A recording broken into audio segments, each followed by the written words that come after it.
Welcome back to the Flying with the Flock podcast, the best place to get all of your Eagles and other NFL related news. I'm your host, Matt. And ladies and gentlemen, we are slowly inching our way towards the dry season of topics to cover in the NFL. That means we're slowly working our way towards our month break of the podcast. Please watch the next episode, maybe two, and I will let you know when that is coming up so y'all don't get surprised by that. And outside of that, I really don't have anything else to say. Rookie mini camps just finished up. Voluntary OTAs are going to be coming up in later this month or early June, depending on the team. And then training camp is the end of June, beginning of July.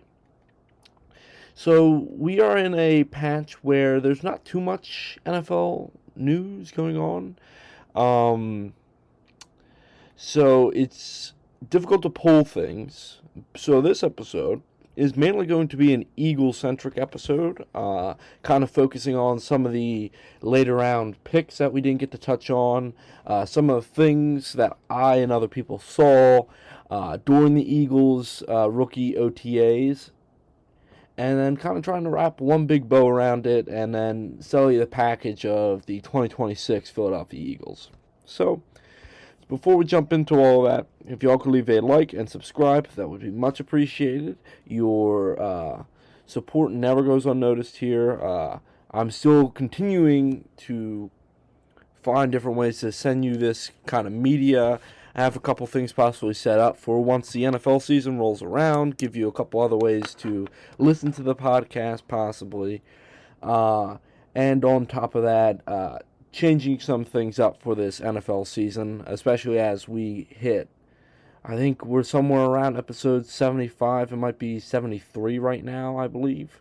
I kind of lose track while I do these episodes. But as we work our way to episode 100, which we're still a little bit away, we're probably close to a year away. I still want you all to keep in mind that we might be doing something for that as well. So, yeah, let's jump right into it, shall we? So the first thing I wanted to touch on was the Eagles draft picks, which I did not get to talk about last episode. Obviously, last episode I got to talk about Mekhi Lemon, Eli Stowers, Markel Bell, and the Jonathan Grenard trade. Since I got all of that out of the way, the Eagles at first only had two other picks, but then they were able to get three more from another trade.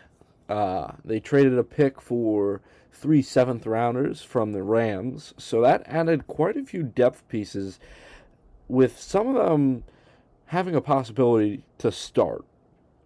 But we'll get into that in a minute. Let's start in the 5th round. The Philadelphia Eagles selected quarterback Cole Payton out of North Dakota State. Now, Payton has come from a successful program, North Dakota State. Obviously, that's where Carson Wentz hailed out of. So I think the Eagles are the first franchise to select two quarterbacks out of North Dakota State, interestingly enough. But Payton will come in and battle for a roster spot with Tanner McKee if McKee doesn't get traded. I thought that McKee would have gotten traded by now. It's still a possibility that a team enters the training camp, let's say the Arizona Cardinals, right? If they don't want Jacoby Brissett or Carson Beck starting at quarterback and they want a younger proven product, younger than Jacoby Brissett, then they might trade for a Tanner McKee. There are a couple different teams out there, maybe the Pittsburgh Steelers, depending on what Aaron Rodgers decides. But as of right now, McKee is still an Eagle, so Payton will have to battle for that last roster spot. Payton is an athletic freak, though, compared to Tanner McKee. I've seen tape where he's hurdled over guys. He led North Dakota State to several D1 FCS championships, which obviously isn't like the national championship that everybody thinks about when it comes to college football, but it's still fairly impressive as well because a lot of times they have to play some of those bigger programs and those FBS programs. And FCS itself really isn't as easy as many people would think. As of right now, Peyton is rumored to have a possible role like Taysom Hill in the Birds offense, which essentially means that there is a possibility that he could play receiver and quarterback and feed into like trick plays. Um, I wouldn't be surprised. He has a wider frame, so maybe we see him take some snaps out of tight end. He's athletic, similar to Taysom Hill, who was quite athletic but could also play quarterback pretty decently. I'm just interested to see whether that's true. I've heard that rumor a couple different places from Eagles insiders, so I would be interested to see whether that pans out or not, or whether he just stays a straight up quarterback instead of going off and being a gadget guy, catching the ball and passing the ball at the same time. I would not hate if we had a guy like that, but as of right now, I struggle to see the vision. I mean, it's barely worked out. The only time that's ever worked out was Taysom Hill and Christ. Originally, Jalen Hurts was supposed to be a gadget guy. So, and a lot of people were saying, oh, well, Peyton could be starting in the next couple of years for the Eagles. I just want you all to see this, okay? A lot of people are trying to draw this to the Hurts-Wentz situation. Let's put this out here right now. Peyton has never played for an FBS school, which is one of the big schools. Hurts dominated at Alabama and Oklahoma to the point that he almost won the Heisman. And then he got drafted in the second round. So I don't think Hurts is going anywhere. And Peyton is not even going to beat out Andy Dalton for the second quarterback spot. But I feel like as of right now, Peyton could come in and could compete for a roster spot at different positions, with quarterback probably being his primary and maybe tight end or wide receiver being a backup for Sean Mannion to keep him around. In round 6, we had the Philadelphia Eagles taking guard Micah Morris out of Georgia. Morris is another big offensive lineman. He's like 6'7", like almost 300 pounds. And he's, like I just mentioned, he's a second, only behind Markel Bell, who's like 6'9", 350 pounds. So Howie is clearly trying to buff up this offensive line a bit, especially with some depth pieces after losing guys like Brett Toth. And I forget whether Fred Johnson is still on the roster. But guys that could seriously see some starting time depending on injuries on the offensive line. This really demonstrates how strong the Eagles Georgia to Philly pipeline is in the NFL. Guys like Morris went up against Jordan Davis and Jalen Carter when he was a freshman. Morris, that is, at Georgia. So he has played against some of these athletic freaks of guys on the defensive side of the ball, and has not given up a sack in his 4 years of playing in the SEC, which, if you know how impressive that is, when I saw that stat, my jaw dropped. The SEC is one of the hardest divisions in college football to play in, especially when it comes to the kinds of freaking natures that you find on the defensive side of the ball. So the fact that Morris did not give up a single sack in his 4 years is fairly impressive. He will certainly be a backup behind Landon Dickerson and Tyler Steen. I don't see him getting a starting spot on the offensive line. Maybe he can battle for it against Tyler Steen, but as of right now, I feel like our offensive line is kind of solidified due to the contracts that we have and the lack of depth that we have. So I think Morris will be a backup and will make the active roster. So now we went into the 7th round where we traded for most of these picks. Let's start off with our first 7th round pick, that being safety Cole Wisniewski out of Texas Tech. Wisniewski was a very talented safety and very polished safety in a very dominant Texas Tech defense this past season.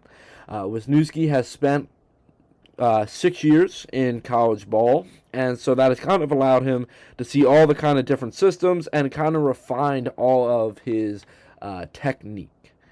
Coming into a very shallow safety room, he could honestly earn a starting role if he performs as well as he did during rookie OTAs. Supposedly outside of like Lemon and Stowers, Wisniewski was one of the more polished guys out on the field. Whether that translates into live drills, I would like to see that. Obviously, if you're a 7th round pick, you are a long shot to make the active roster. Maybe you make the practice squad, but it's hard for you to make the active roster. So, to me, I think Wisniewski has one of the best shots as from the 5th round on. I feel like he has the best shot to make the active roster and possibly a starting role. What a lot of people forget is that Reed Blankenship was an undrafted free agent coming into the Eagles organization, and he got the start in his rookie year. So it would not surprise me if this Eagles team, again, relies on who I'm calling the Exciting White 2.0, or probably 3.0 because Coop is 2.0, and allowing a guy that has experience, especially at a high level at Texas Tech, to come in and play alongside Andrew Mabuka, possibly challenge Marcus Epps. I just feel like if we don't make a move at safety during training camp for possibly Grant Telpett, the safety in Cleveland right now, which we are heavily linked to, I do feel like Wisniewski is the long-term answer at safety. I wouldn't be surprised if the Eagles sit down if Howie sits down with Vic Fangio, and Vic says, I need another safety. These guys, at least starting wise, are not going to cut it. And we go out and we grab a Grant Telpett because the Browns have a surplus of safeties on the roster. Don't be surprised if you hear that the Eagles are trading for Grant Telpett. Obviously, that would make Wisniewski's possibility of starting way less and making a roster spot way less as well. But we're going to have to wait and see how he performs. I want to see how he performs in live drills and training camp before I can 100% say that Wisniewski is the proven product that I want to put out there on the field for week 1. And so I'm going to save this next pick for last. So we're going to skip to the end. We got in round 7, we had off-the-ball linebacker Keyshawn James Newby out of New Mexico be taken by the Eagles. James Newby is a long shot on this list to make the active 53-man roster. Don't get me wrong, I would love to see him make it. He is a very raw talent that could add depth to the edge rusher position, but he's going to have to battle against some proven guys in that room. Could Vic Fangio take him and turn him into an upright linebacker or an inside linebacker? Or could could the special teams unit be a better fit for him? Absolutely. I could certainly see him find a solid role on the roster in a different way than being an edge rusher. Is it likely? I don't know. Fangio has proven that he can do that in his system with a guy like Zach Bond. But I just would like to see him a little bit more. He just did not stand out too much during rookie OTAs. And so to me, a little bit more time to develop, I think, is what James Newby needs. But we're going to have to wait and see what group he runs with, whether it's the second group edge rushers or the third group. And so the last pick that I want to talk about out of the 7th round was defensive tackle Uwar Bernard out of Nigeria. He was a part of the international player pathway program that the NFL has hosted, which the Eagles have seen success in. Their starting left tackle, Jordan Mailata, came out of the international pathway program. Bernard has the physicals of a dominant football player like Myles Garrett. Like, if you compare the physicals of Myles Garrett and Uar Bernard, the numbers are scarily close. And on top of that, he's ripped. Obviously, I know being a football player isn't being ripped, but if you see a dominant guy like Myles Garrett, who's like jacked, Uar Bernard is quite similar in the fact that his body only has 6% body fat. So he is just a freak of nature. A lot of people, like before the draft, like maybe a month out, a lot of people were trying to compare him to like the Victor Wembanyama of the NFL. Obviously, Victor Wembanyama, for those that don't know, is the center for the Spurs, which is like, I think he's like 6'9" or something. He's like a freak of nature. Uar Bernard could be that dominant freak of nature that comes in and resets the league. But the one caveat is that Bernard has never played organized football in his entire life. There really only has been a very few successful players coming out of the international player program. Jordan Mailata is one of them, but there have been very few in that instance. Who was the other one? Louvu, Frankie Louvu for the Commanders, another successful international player pathway program. Jesus, I'm just going to call it the IPPP. Coming out of the IPPP, I think Bernard has the best chance to succeed in the NFL under an organization like the Eagles. He's a great, he's listed as a defensive tackle, but I think he's more of an edge rusher. Looking at his build and looking at the possible speed he has, being a defensive tackle is nice, but it might be easier for him to A, make the roster, and B, for him to make an impact as an edge rusher. But he could just be a utility guy along the defensive line. Just a guy that can go defensive tackle, or could go edge rusher, or could just fill in wherever we have a gap. So to me, Uar Bernard is one of the sneakier picks that we got. And looking at some of the videos of him at rookie OTAs, the first day was rough. Yes, it was his first day of organized football in his entire life.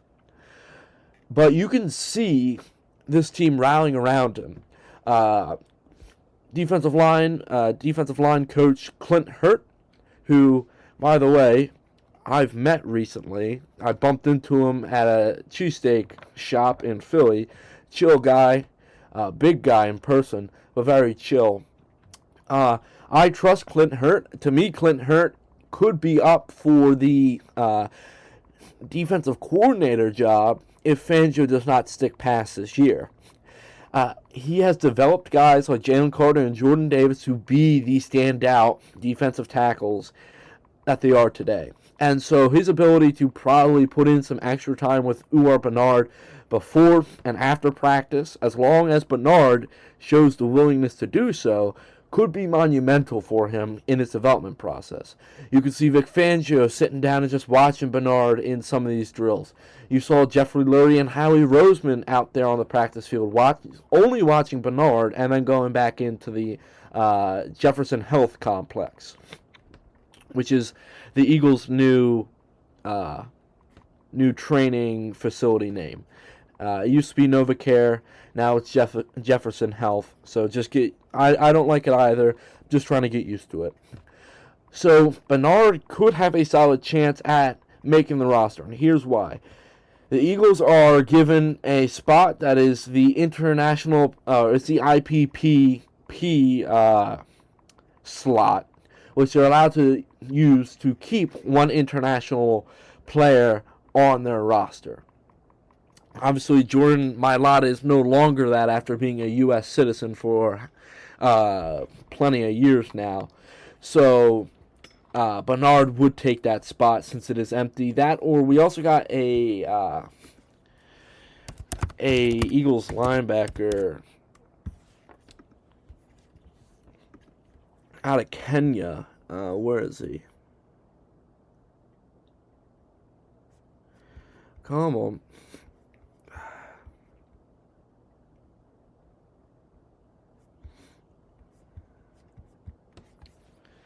Come on.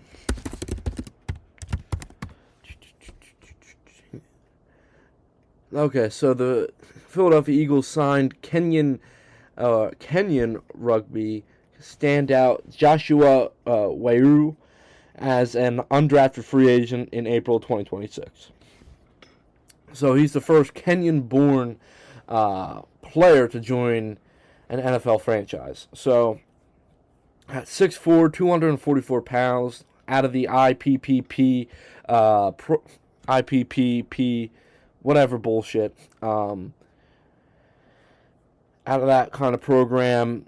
It would be interesting to see if he makes the roster or whether he's a practice squad guy. But Joshua Wairu, I think, is a guy that could ultimately be in a similar situation to Bernard if he can kind of just polish himself. I think so he played rugby, so at least he's played some form of organized sport similar to football.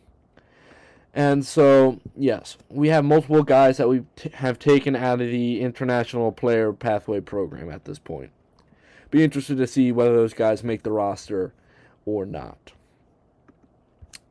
All right, next up I want to touch on some of the rookie numbers that we got. I'm going to go over each rookie number briefly and how they were performing at the rookies OTA and what significance that number could have for the Eagles franchise. At the first person I want to talk about was our first-round pick, Makai Lemon. He took the number 9 with the blessing of Nick Foles. Obviously, Nick Foles, Super Bowl winning quarterback, legend in the Eagles franchise for bringing home the first Lombardi, giving the blessing for Makai Lemon. Although I would have liked to seen that number kind of retired. I knew it was unofficially retired because Josh Sweat tried to change his number to number 9 a few years back. I think back in 2024 might have been. Lemon clearly, I guess, offered Nick Foles some money to wear the number 9, and so now we're here. We have a new number 9 on the field, and he was outstanding at rookie OTAs. Hell, he was so good that some NFL writers started to write that he might become the favorite to be the offensive rookie of the year, which the Eagles have never had an offensive rookie of the year before. I don't think they've ever had a rookie of the year in their franchise's history.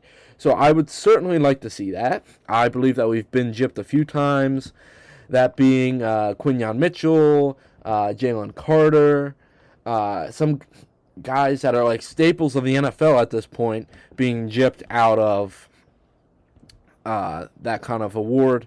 I'd like to see Lemon break that curse, and as long as we're not overly run heavy and we do have some passing in there and Lemon can break off some tackles and get some yak yards, I think that Lemon will ultimately possibly break that curse. Also, him running routes, his shins were parallel with the ground. I mean, I've never seen a guy run routes like that. I mean, Devontae Smith, amazing route runner, but Lemon, since he's so small, since he's 5'11", he gets low and explodes from that. That's fairly impressive, and I enjoyed seeing that.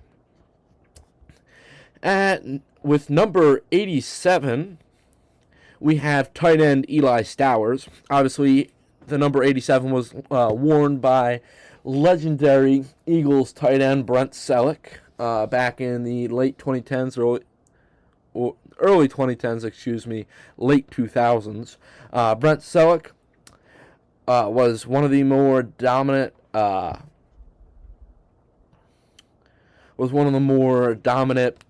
tight ends in the Eagles' history until Zach Ertz came along. Unfortunately, he does get forgotten behind the likes of Zach Ertz and Dallas Goedert. I would certainly like people to recognize him more because I remember Brent Selleck when he played, especially during his prime, but oh well. Overall, I like the number. It's in the shades of Travis Kelce, Rob Gronkowski, so I don't mind it for Eli Stowers. The only thing that I can note from OTAs, rookie OTAs, is that it slightly concerned me that I didn't see too many clips of him doing any blocking scenarios, and he was mainly just pass catching. I mean, yes, we do want these guys' hand-eye to be good going into off-season OTAs, and and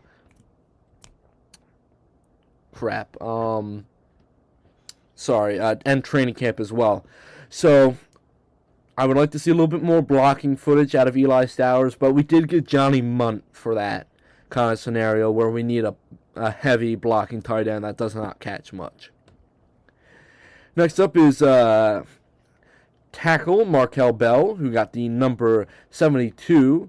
There have not been like too many crazy number 72s in the Eagles' history, so I would certainly like to see Markel Bell be the first. Last worn by Darian Kennard back in 2024.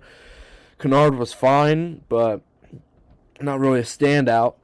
Bell at rookie OTAs, solid, but he wasn't like crazy good. I would certainly like to see him kind of pick it up during off-season OTAs, but we'll have to wait and see how he kind of performs moving forward. Quarterback Cole Payton picked the number 10.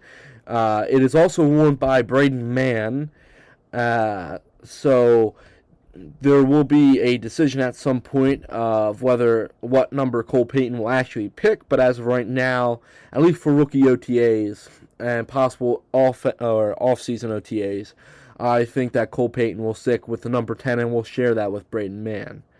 The most notable Eagle to wear number 10 was Deshaun Jackson. So, obviously, he's definitely not a wide receiver, so it really means less, but cool.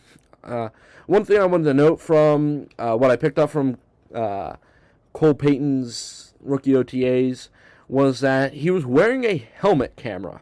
Now, certain franchises have been doing this for roughly like 5 or 6 years, especially teams like the Dolphins when Mike McDaniels went down there and started coaching up Tua. This can be easily used so the offensive coordinator and quarterback's coach can see what the quarterback is seeing in the pocket and help them get rid of bad habits, and also help direct them through the difficult offense that Mannion is bringing in. And that's what I wanted to also bring up while talking about this. Sean Mannion exists. He's a big guy. He's 6'6", and he was bigger than Cole Payton. Ultimately, it was nice to see him working with Payton because he was getting in there as a quarterback. He was acting like he was taking snaps under center. He was acting like he was taking snaps at a shotgun. So it's nice to see that Mannion is working from both under center and at a shotgun. Obviously, Hurts will probably be working more under center this upcoming season. I would certainly like to see whether the coaching that Mannion does for Hurts. Hurts has worked best when he's played with former quarterbacks as his offensive coordinators, Shane Steichen and Kellen Moore. So I would like to see what Mannion's able to bring out of Hurts moving forward, and whether Mannion is able to ultimately get the team to buy in and use some new technology like the cameras to help his quarterback see the offense in a little bit different way than he possibly was when when the offensive coordinator first signed on. Next up, we have guard Micah Morris at number 76.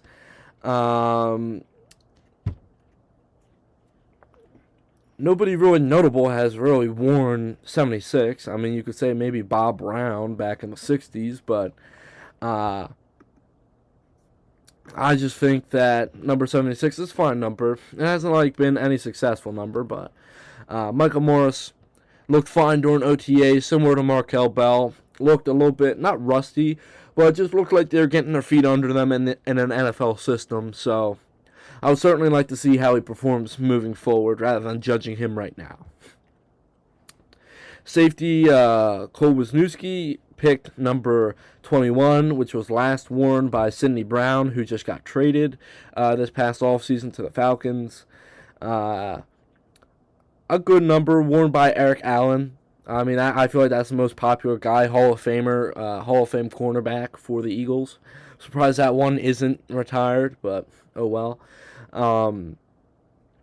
Wisniewski, like we've already kind of touched on earlier this episode, looks solid in his fundamentals because he's had that time to develop that in college football. Big whoop. Next up, we got Uar Bernard, who took number 93, which was last worn by Milton Williams. It's also been worn by Javon Kirst, Javon Hargrave as well. So there have been quite a few successful Eagle defensive tackles that has worn the number 93 in recent history as well. So I like that for Uar Bernard. Come in, pick his number, and now it's time to work. Like I already talked about, first day was a little bit rough. Second day was much better. He looks a little bit more confident in his footwork especially, which is a huge thing. I just want to see how he kind of develops moving forward. And last but not least is Keyshawn James Newby, who's wearing the number 50, which was last worn by Jalen Phillips.